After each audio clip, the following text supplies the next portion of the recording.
If Trump is a Christian, he's a terrible one.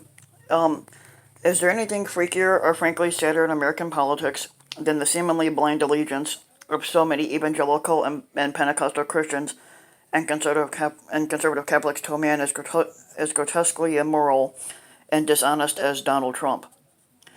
It takes it takes no Sherlock Holmes to see that Trump's entire life is a litany of unchristian, even anti-Christian behavior. It's a long thread of lies and sins, ranging from his three broken vows of marital fidelity, to his multiple sexual assaults on women, to his tidal wave of lies, gross materialism, mocking of the handicapped, caging of helpless children, and cheating, whether it be bankruptcy and fraud, and of hundreds of customers, business partners, investors, workmen, and tax officials. Yet Trump was primarily talking about his was but yet Trump was primarily talking about his inbred religious base when he famously claimed he could shoot someone on Fifth Avenue and not lose a single inbred voter. That arrogant assurance um, seemed to hold for years lately, though that's finally changing. Recent polls by the Pew Research Center and the Public Religion Research Institute both show signs of erosion in support for Trump among all religious voters, including his core base of white evangelical Protestants. This suggests a ripe opportunity for Democrats to draw away as many Christian voters as possible, especially the young ones who are at fast shedding their elders' fears of gays, immigrants, and minorities. A drop of just 5 to 10% um, among Christian voters would almost surely doom Trump's already shaky re-election campaign. To achieve that, the Democrats need to have the guts, the wit, and at least some biblical savvy to successfully appeal to the Christian value voters. Fortunately for the Democrats, Joe Biden's fervent personal Catholicism provides him with genuine, indispensable credibility in reaching out to conservative Christian voters. On the single most emotional issue, choice and abortion rights, Biden is constrained to firmly defend a woman's right to choose, even to codify Roe v. Wade as law. But Biden can also say sincerely that he is personally opposed to abortion, but unwilling to force his views on people who believe in a woman's right to choose. That's a very different, more nuanced message than the one voters heard from Hillary Clinton back in 2016. More fundamentally, as we say, as the Democratic convention, Biden has made morality, decency, honesty, and civility the core rationales for his campaign.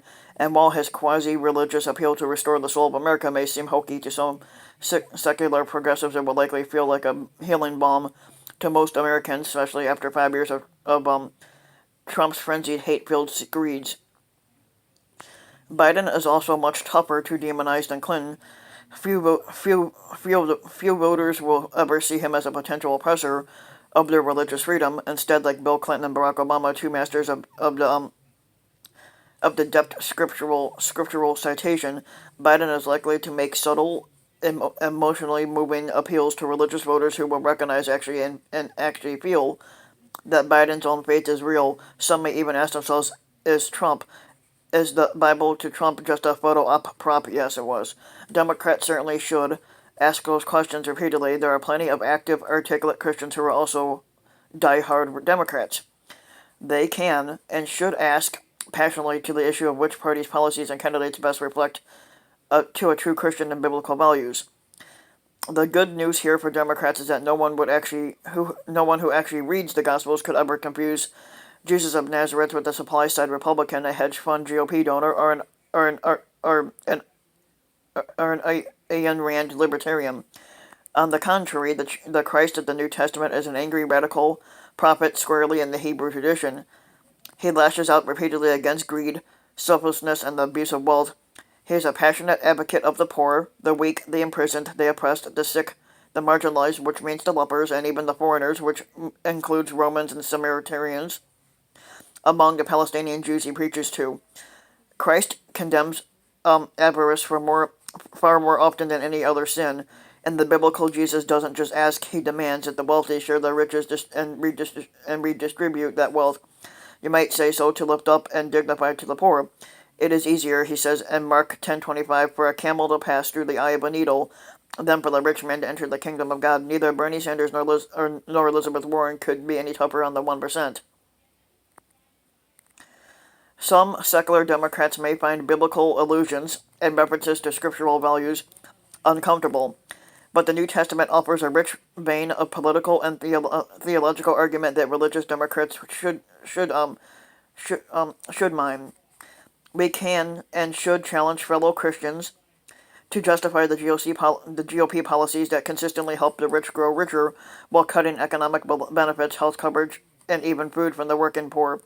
Remember the administration's cuts to food stamps around Christmas time.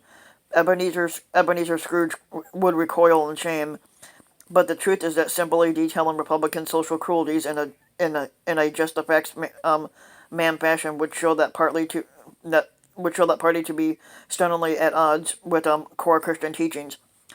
Of course, we can't say whether Jesus Christ would have any position on capital gains for the tax cuts or net neutrality, but we can be damn sure that he would never vote to deprive the poor of any food or medicine that they need. That's why it's gross political malpractice to leave Jesus' actual message to the tender mercies of cynical Republican spin doctors and ad men. In this election, as never before, Democrats need speakers who can link the gospel's message of compassion to real issues and values, and may God forgive us if we don't. But technically, God doesn't exist anyway, so you know how that is. Yeah, but like I said, if Trump is a Christian, he's a terrible one. So yeah. But if you like the video, give the video a like and subscribe to my channel, Ryan Ben Wake, and also hit the notification bell so that you'll be notified when a new video comes out. And thanks for listening.